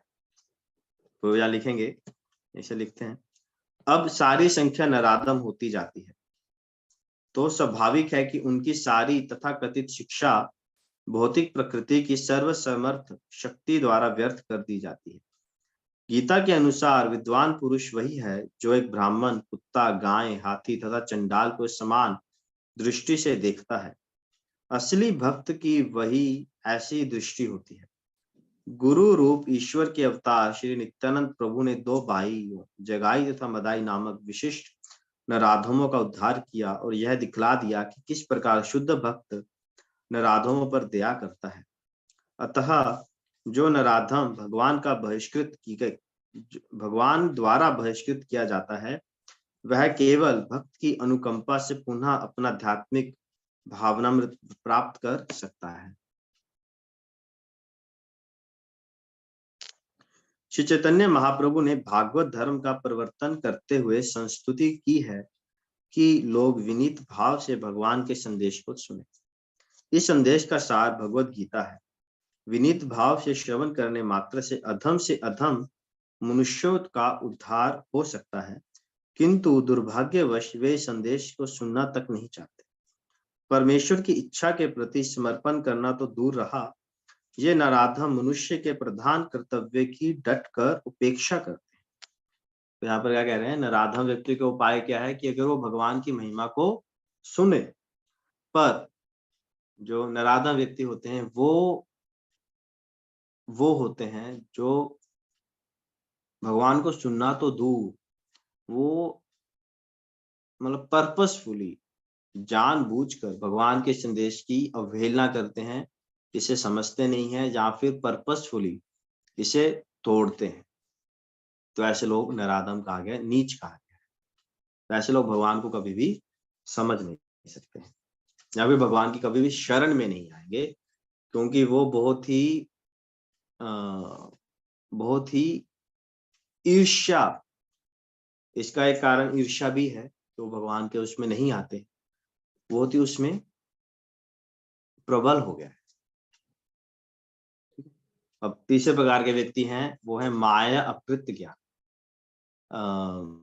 क्या कोई इस पर्पट को पढ़े होंगे? बहुत लंबा है, पढ़ना मुश्किल हो जाता है। एनीवन जो इस पर्पट को पढ़ सकता है, इस पैराग्राफ को? हरे कृष्ण प्रभु जी, मैं पढ़ूं क्या? जी माता जी। सुचेता माता। माता जी आप पढ़ सकते हैं। ओके प्रभु जी, हरे कृष्णा। दुष्कृतियों की तीसरी श्रेणी माया परत ज्ञाना की है, अर्थात ऐसे व्यक्तियों की जिनका प्रकांड ज्ञान माया के प्रभाव से शून्य हो चुका है। ये अधिकांशतः बुद्धिमान व्यक्ति होते हैं, यथा महान दार्शनिक, कवि, साहित्यकार, वैज्ञानिक आदि, किंतु माया इन्हें भ्रांत कर देती है, जिसके कारण ये परमेश्वर की अवज्ञा करते हैं। इस समय माया या अपहत ज्ञान की बहुत बड़ी संख्या है, यहाँ तक कि वे भगवत गीता के विद्वानों के मध्य भी है। गीता में अत्यंत सीधी सरल भाषा में कहा गया है कि श्री कृष्ण ही भगवान है, न तो कोई उनके तुल्य है, न ही उनसे बड़ा। वे समस्त मनुष्यों के आदि पिता, ब्रह्मा के भी पिता बताए गए हैं। वास्तव में वे ब्रह्मा के ही नहीं, अपितु समस्त जीव योनियों के भी पिता हैं। वे निराकार ब्रह्म तथा परमात्मा के मूल हैं और जीव आत्मा में स्थित परमात्मा उनका अंश है। वे सबके उत्स है और सबों को सलाह दी जाती है कि उनके चरण कमलों के शरणागत बने। इन सब कथनों के बावजूद ये माया या अपहृत ज्ञान भगवान का उपहास करते हैं और उन्हें सामान्य मनुष्य मानते हैं। वे यह नहीं जानते कि भाग्यशाली मानव जीवन श्री भगवान के दिव्य शाश्वत स्वरूप के अनुरूप ही रचा गया है। गीता की ऐसी सारी अवैध व्याख्याएं जो माया या अपहृत ज्ञान वर्ग के लोगों द्वारा की गई है और परंपरा पद्धति से हटकर है, आध्यात्मिक जानकारी के पथ में रोड़े का कार्य करती है। मायाग्रस्त व्याख्याकार न तो स्वयं भगवान कृष्ण के चरणों की शरण में जाते हैं और न अन्यों को इस सिद्धांत का पालन करने के लिए शिक्षा देते हैं। हरे कृष्णा। जी धन्यवाद माता जी। तो माया अपृत ज्ञान, वे लोग जिनकी जो बुद्धि है वो माया के द्वारा हर ली गई है। माया अपृत मतलब भगवान माया ने चुरा ली है। ऐसे लोगों का जो सबसे बड़ा उदाहरण है वो है वैज्ञानिक लोग, वैज्ञानिक, दार्शनिक। जब ऐसे लोग जो बहुत बड़ी बड़ी फिलोसॉफियां मतलब फिलोसॉफी सिद्धांत प्रस्तुत करते हैं, मुनि तो वैज्ञानिक लोग होते हैं ना, बहुत ज्ञान होता है उन्हें। आप कुछ भी बोलें, आप एक बात बोलेंगे ना, आप 10 बातें बोलेंगे। बहुत बड़े बड़े चार्ट्स और बहुत कॉम्प्लेक्स वर्ड जगलरीज ऐसे प्रस्तुत करेंगे, और वो ना एक भगवान ऐसी बुद्धि हर लेते हैं कि वो उन्हें कॉमन सेंस नहीं समझ पाते हैं। जैसे वर्षा होती है, हम समझते पता है ना कि सन होता है तो पानी इवेपोरेट होता है, भाप बनता है, ऊपर जाता है, क्लाउड में कंडेंस होता है और वो वर्षा होती है, और वही पानी फिर से सागर नदियों में मिल जाता है। तो इस प्रकार जो वाटर का साइकिल होता है वो चलता है। पर ये जो विज्ञान, अब कोई भी व्यक्ति आराम समझ सकता है कि यार ये ना भगवान के द्वारा सिस्टम रचा है, क्योंकि देखिए सन जो है वो भी एक डेड ऑब्जेक्ट है ना, भौतिक है। पानी भी भौतिक है, किसी में लाइफ तो नहीं है। तो दो भौतिक चीजें जो एक मैटर है वो अपने आप में एक सिस्टम कैसे बना सकती है ना। जिस प्रकार ये मेरे सामने मोबाइल है तो एक सिस्टम सेट हुआ है ना। हमने इस प्लेटफॉर्म पे लॉगिन किया, आईडी पासवर्ड डाला, हम आए और हम सुन रहे हैं, माइक को म्यूट अनम्यूट कर रहे हैं। तो क्या है, इस मैटर के साथ मैं जो जीवात्मा हूँ या फिर आप हैं, आप इंटरेक्ट कर रहे हैं, तो ये चीज होगी। क्या ये मोबाइल स्वतः इस मीटिंग में लॉगिन करके सुनना प्रारंभ कर सकता है? कभी नहीं कर सकता। तो बहुत ही एक साधारण सी चीज है, आप समझ सकते। उसी प्रकार अगर हम अपने शरीर को समझें, शरीर को देखें, तो इतना हम समझ सकते हैं, इतना ये साइंटिफिक है, इतना ये कॉम्प्लेक्स है, ये अपने आप कैसे आ सकता है? अपने हमारे शरीर की हर एक चीज, आंख, नाक, कान, मुंह, हम खाते हैं, यहाँ पाचन होता है, जो फूड होता है वो ब्लड में मिलता है ना? और इसको कहीं डुप्लीकेट भी नहीं किया जा सकता ना। हम क्या ब्लड बना सकते हैं? कहीं भी ब्लड की जरूरत होती है तो हमें ब्लड लेना ही पड़ता है, हम खुद से बना नहीं सकते ब्लड। तो ये सब चीजें कहाँ से आई? और ये जो वैज्ञानिक लोग होंगे, जो दार्शनिक लोग होते हैं, ये लोग बोलते हैं अरे इसमें ये सेल है, इसमें ये कोशिका है, इसमें डीएनए है, इसमें ये वेव है, इसमें ये है वो है। तो इनकी जो बुद्धि है ना, वो इसमें ही उलझ के रह गई, ये भगवान को देख ही नहीं पाते। तो वैसा बताया गया, माया अप्रत ज्ञान, माया ने इनकी बुद्धि हर ली है ना। कोई दूसरे और एक और प्रकार के हैं जो अलग अलग सिद्धांत प्रस्तुत करते हैं, मुनिगण है ना, भगवद गीता के ऊपर व्याख्याएं करेंगे। मतलब ऐसे लोग हैं भगवद गीता के ऊपर व्याख्या करेंगे और उसमें से भगवान कृष्ण को ही निकाल देंगे और बोलेंगे भगवद गीता पढ़कर आपको किसी लाइट में, किसी ब्रह्म में अपने आप को मर्ज कर देना है, भगवान कृष्ण में नहीं कर। एक बार प्रभुपाद जी कैसे उन्हें आमंत्रण दिया गया गीता सोसाइटी में कि वो लोग आपस में कॉन्फ्रेंस करें, प्रभुपाद जी गए, वो रूम में ना भगवान कृष्ण की एक तस्वीर तक नहीं, ना भगवान की तस्वीर, ना गीता की तस्वीर, और अपने आप को क्या बोल रहे हैं, गीता सोसाइटी। और बीच में टेबल पर एक कैंडल जली, एक कैंडल। प्रभुपाद जी बोले ये कौन सी प्रकार की सोसाइटी है, ना गीता है ना कृष्ण है। तो बोले हम ना इस लाइट पर ध्यान केंद्रित करेंगे।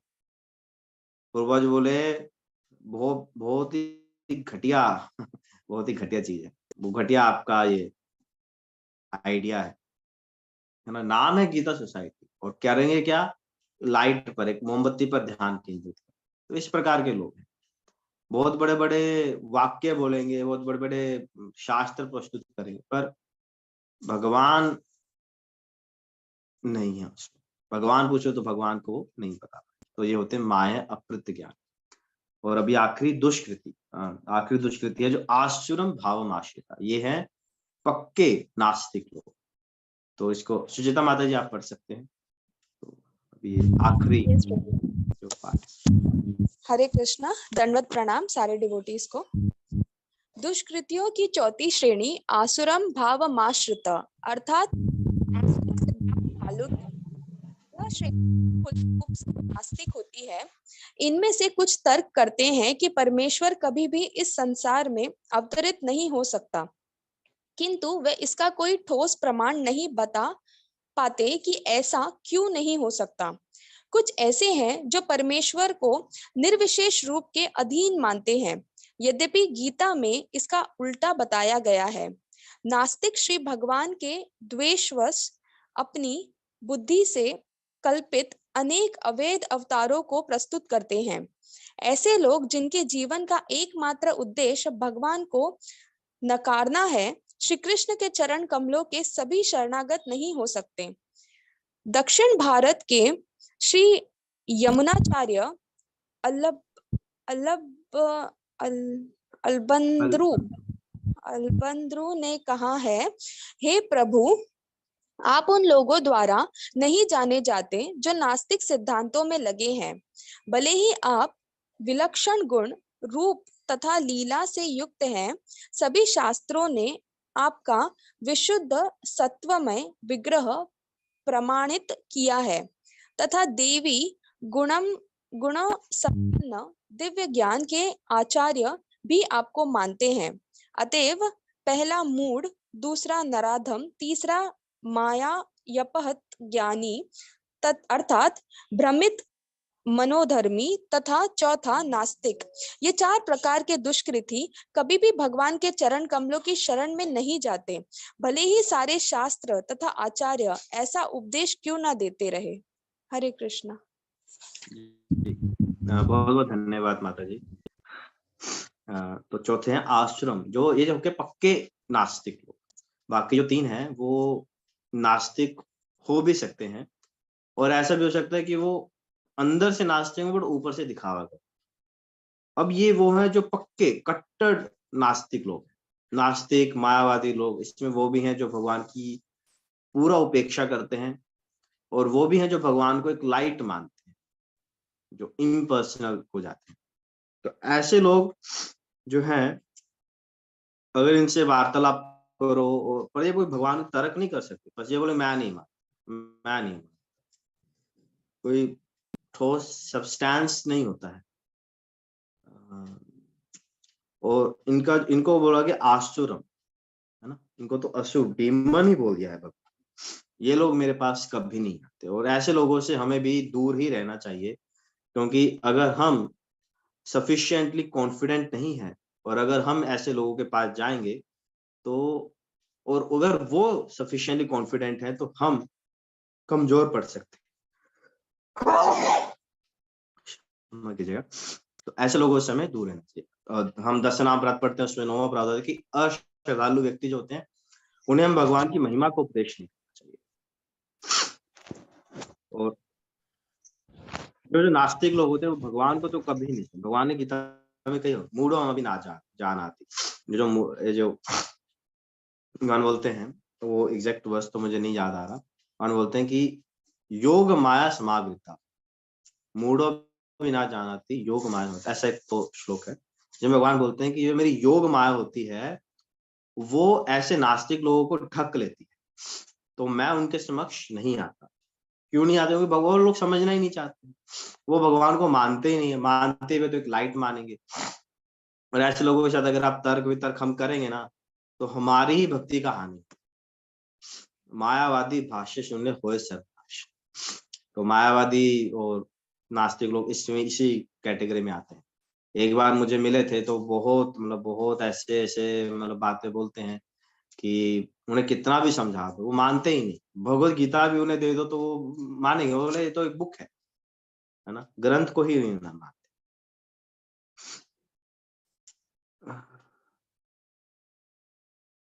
तो ऐसे लोग भगवान को कभी शरणागत नहीं हो पाएंगे, क्योंकि भगवान को शरणागत तभी व्यक्ति हो सकते जो भगवान को समझे, भगवान को एक्सेप्ट करे। वो एक्सेप्ट ही नहीं करे तो कैसे शरणागत? और भगवान तो वैसे इसको अलग कर दी है, ऐसी कैटेगरी बना दी है, पर जो भक्त होते हैं, भक्त बहुत ही कृपालु होते हैं।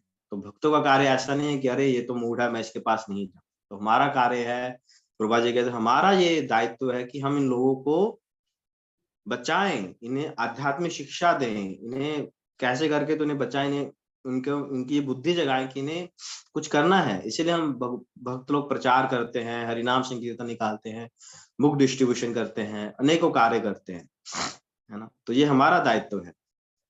भगवान थोड़े स्ट्रिक्ट है बट भक्त बहुत कृपालु होते हैं। पर हाँ, अगर हमें अपने जीवन में, वैसे तो अधिकतर लोग यही हैं, अगर आपको कोई भी आपके जीवन मिलेगा तो इन्हीं 4 कैटेगरी में कहीं फिट हो। पर ये डिपेंड करता है कि उसका इंटेंसिटी कितना है, कि आप उसकी कितनी अधिक हेल्प कर सकते हैं या फिर हमें उनसे दूर रहना चाहिए। तो इस प्रकार हम ये ऐसा देख सकते हैं। तो इसके साथ ही वैसे समय बहुत अधिक हो गया है, उसका पर्पल भी बहुत लंबा था। आप सबका धन्यवाद पढ़ने में हेल्प किया।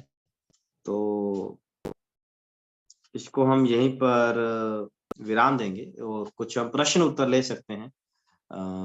अगर आपके प्रश्न हैं तो हम कुछ प्रश्न उत्तर ले सकते हैं आज, क्योंकि बहुत ही काफी बड़ा पर्पट है और काफी महत्वपूर्ण श्लोक है।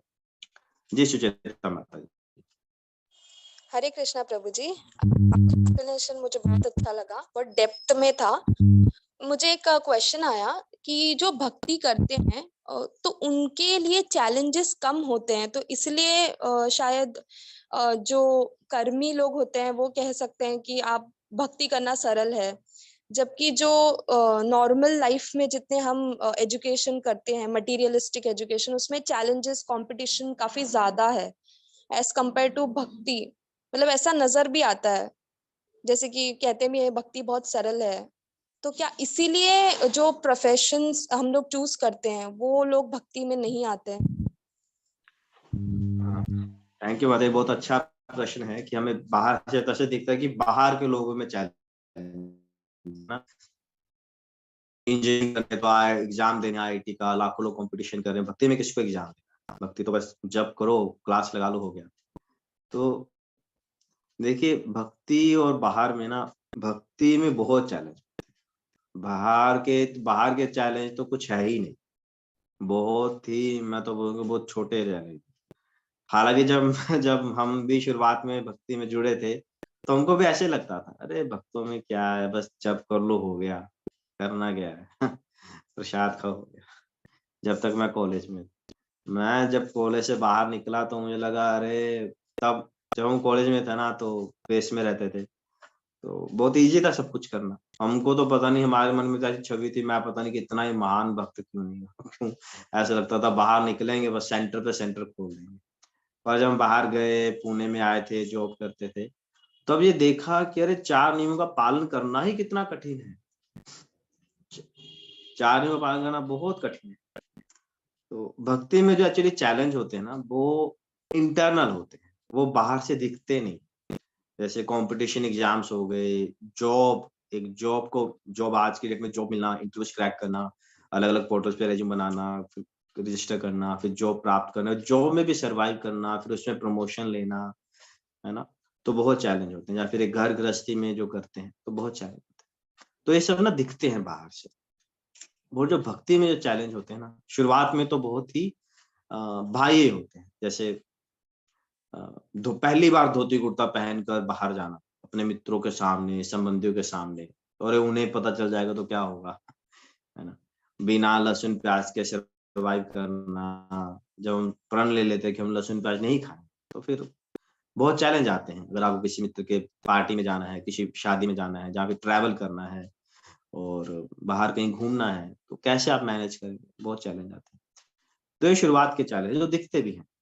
पर जैसे-जैसे हम आगे बढ़ते हैं, हम समय व्यतीत करते हैं, तो वो जो चैलेंज है ना, इंटरनल होते जाते हैं, टल हो जाते हैं। जो वही फ़ील कर सकता है जो अब वो उस चैलेंज को फ़ेस कर रहा है। भगवान बहुत परीक्षाएँ लेते हैं। पहले परीक्षाएँ होती हैं भौतिक स्तर पर। अच्छा, तुम बिना प्याज लहसुन के जीवित रह सकते हो। अच्छा, पहले तो नॉन-वेज छोड़ सकते हो, मदिरा छोड़ सकते हो, ये आशिकियाँ करनी है छोड़ सकते हो। फिर थोड़े से और सेटल आते हैं। अच्छा, अब भक्तों के समूह में आ गए। पहली बार बुक डिस्ट्रीब्यूशन करने जाओ, बाहर जाओ, लोगों से मिलो, फिर और सेटल होते हैं, और सेटल हो जाएँगे, फिर अंदरूनी होते हैं। अरे! मेरी चेतना कैसी है? मेरा नाम जप कैसा है? कितने अपराध कर रहा हूँ? वैष्णव अपराधों से कैसे बचूँ? ये अपराध से कैसे बचूँ? अच्छा, उस सेवा कर रहे हैं, सेवा करते हैं, उस भक्त ने मुझे कुछ कह दिया। जब भक्तों में क्लैश होगा, अच्छा, सेवा भी करनी है और बट अभी क्लैश भी है, फिर कैसे बैलेंस करके चलो स्पिरिचुअल में। तो जो चैलेंज आते हैं ना भक्ति में, सटल हो जाते हैं और इतना बारीक से भगवान हमें शुद्ध कर देते हैं ना। जैसे अगर हम जैसे सोना होता है, जो सोना होता है उसमें काफी अशुद्धियां होती हैं, फिर उसको जब आग में पकाया जाता है, कांचा जाता है, तो उसकी जो सारी अशुद्धियां होती हैं वो दूर की जाती है। फिर उसमें कुछ मेटल मिक्स करके उसका जो नेकलेस होता है वो है। तो जो जब शुद्धियाँ दूर होती हैं तो बहुत ही पीड़ा होती है अंदर, जिसको हमारी भक्ति में शुद्धिकरण की प्रक्रिया बोलते हैं। तो उसमें बहुत दर्द होता है। तो बट फिर भी भक्त जुड़ा रहता है ना? मतलब अगर आप हमारे इस्कॉन में देखिए, हिज होलीनेस जय पताका स्वामी महाराज, क्या कष्ट नहीं आया उनके जीवन में, है ना? पैरालिसिस हो गया, बात नहीं कर पाते, कितने ऑपरेशंस हो गए हैं। महाराज जी तो बताते हैं, महाराज जी हॉस्पिटल ऐसे जाते हैं जैसे हम नहाने जाते हैं, हर दूसरे दिन हॉस्पिटल में, बट फिर भी जुड़े हुए हैं। तो ये चैलेंज है कि वो चैलेंज को स्वीकार भी किया हुआ, बट वो व्यक्ति भी जुड़ा हुआ। तो इस प्रकार जो भक्ति को हम आंखों से तो नहीं देख पाते, बाहर के जो चैलेंज है वो तो सिर्फ भौतिक दृष्टि से, कुछ कुछ समय के लिए है, कोई एग्जाम क्रैक करना है, कुछ जॉब प्राप्त करना है, कुछ समय के लिए बाहरी रूप से चलते रहते हैं मन से। पर जो है वो अंदरूनी चैलेंज बहुत मुश्किल होते हैं, है ना? जैसे फिजिकल जॉब होती है, लेबर लोग जॉब करते हैं, उनकी फिजिकल जॉब होती है, ईंट पत्थर उठाना, है ना? तो रात को थक जाते हैं। और उनसे भी मुश्किल जॉब होती है सॉफ्टवेयर इंजीनियर्स की, है ना? बाहरी रूप से तो देखो, अरे वो तो एक एसी रूम में बैठा है आराम से, सैटरडे संडे छुट्टी भी है, बढ़िया 50-60 लाख रुपया घर लेके जा रहा है, बढ़िया इंटरनेट है, कॉफी है, चाय पानी सब कुछ है। बाहरी दृष्टि से हम देखें तो इंजीनियर की जॉब बहुत रिलैक्स्ड है, और जो लेबर जो लोग व्यक्ति है वो ईंट पत्थर उठा रहा है, धूप में खड़ा है, और सर्दी गर्मी ठंडी सब में बेचारा कर, तो कितना मुश्किल है ना। मतलब लेबर व्यक्ति का बहुत मुश्किल है और इंजीनियर बहुत आसान से जीवन जी रहे हैं। पर अगर वास्तविक देखें, थोड़ा और डीप में अगर हम स्टडी करें, तो जो इंजीनियर है ना वो मानसिक परेशानियों से ग्रस्त, उसे जो तकलीफ है ना वो मानसिक है, और जो लेबर व्यक्ति है ना उसे शारीरिक है। तो शरीर की तकलीफ तो फिर भी सहन की है, पर जो मानसिक बीमारियां होती हैं, जो मानसिक जो होता है स्ट्रेस, एंजाइटी, लोनली, डिप्रेशन, वो बहुत अधिक होता है। तो उसी प्रकार और भी जब हम सेटल जाते हैं ना तो चैलेंज बहुत बढ़ जाते हैं। इसलिए भक्ति करना सरल नहीं है, भक्ति की विधि सरल है पर इतना सरल नहीं है। भक्ति शुरू कर सकते हैं बट जब उसमें टिके रहना बहुत मुश्किल, बट हाँ सरल हो सकती है अगर हम भक्तों के संग में रहे। प्रभुपाद जी कहते हैं bhakti simple for a simple person and bhakti is complex for a complicated person. अगर हम भक्तों के संग में रहेंगे ना तो भक्ति करना फिर बहुत सरल है। फिर हमें पता भी नहीं चलता कि यार कैसे भक्ति के नियमों की पालना होती जा रही है। अगर हम अकेले रह रहे हैं, दूर रह रहे हैं ना, फिर भक्ति करना बहुत मुश्किल होता है। फिर तो ऐसा लगता है 4 नियम भी मतलब पहाड़ चढ़ना। और जब हम भक्तों के संग में होते हैं फिर ये चैलेंज पार करना बहुत सरल हो जाता है। तो और भी जीवन में बहुत सारे चैलेंज आते हैं, अरे ये इस परिस्थिति में क्या करें, उस परिस्थिति में क्या करें, ये हो गया वो हो गया। तो जो हमारी जो भक्तों की कम्युनिटी होती है, समूह होता है, जो मार्गदर्शन मिलता है, वो हमें बहुत हेल्प, फिर उसमें कैरी ऑन करना बहुत सरल आसान हो जाता है। तो इस प्रकार से ठीक है माता जी। यस प्रभु जी, थैंक यू सो मच, बहुत ही अच्छा क्लियर आंसर दिया। थैंक यू प्रभु जी, क्लैरिटी। आदित्य के शिव आपने हाथ रेज करा, आप।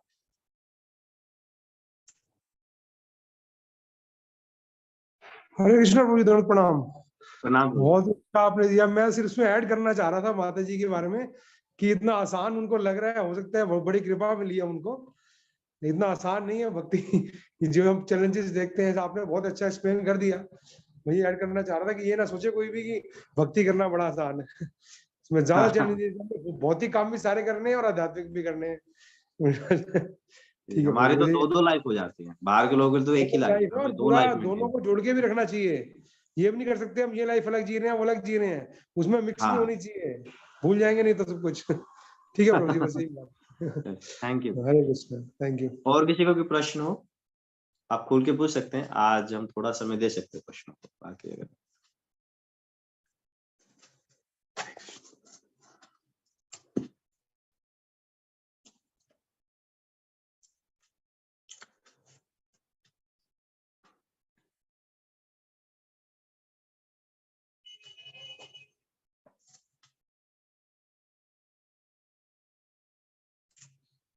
कोई प्रश्न नहीं है किसी का?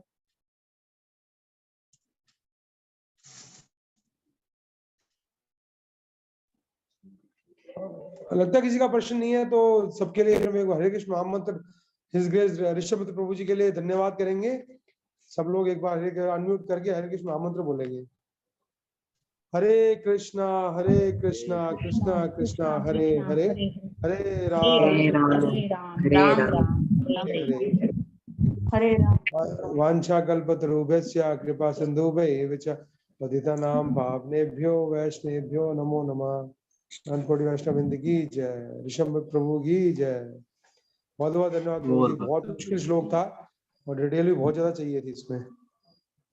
ठीक है, हाँ बहुत लंबा तात्पर्य। मेरा सबसे लंबा एक और है श्लोक, उसको इससे भी लंबा है, 12th में है शायद, याद नहीं आ रहा मुझे एग्जैक्टली। ठीक है प्रभु जी, आप एंड कर सकते हैं मीटिंग, आप ही होस्ट है। अच्छा मैं ही होस्ट हूँ? हाँ आप ही होस्ट है। Thank you Prabhu ji, Hare Krishna. Hare Krishna. Thank you.